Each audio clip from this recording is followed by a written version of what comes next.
This is another attempt to quell your fears about the audience. I'm going to talk to you about what your audience doesn't want from you when they are interacting with you.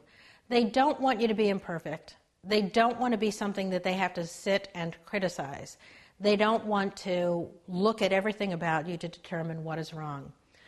Audiences typically don't know. They typically don't care. They care about the message.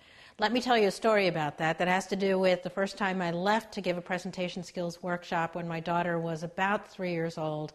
I felt so guilty that I had to leave her at such a young age that I determined that I would take a flight that got me to the airport after her bedtime so that I could tuck her in.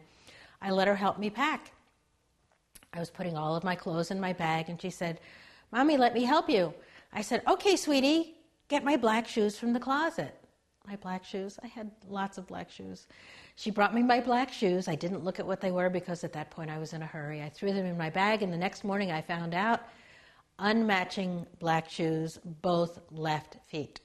So, went to the presentation, did the part on how to stand, did the whole thing with 2 unmatching shoes.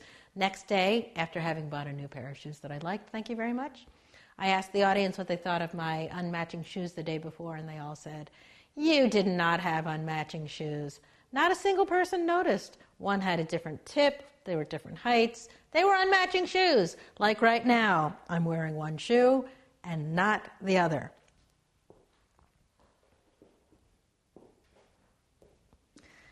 That's how critical audiences are not. Audiences are not there to shoot you down. They're not there to criticize you. They're not there to judge your hair. They are there to get the message, and that is my message for now and for always.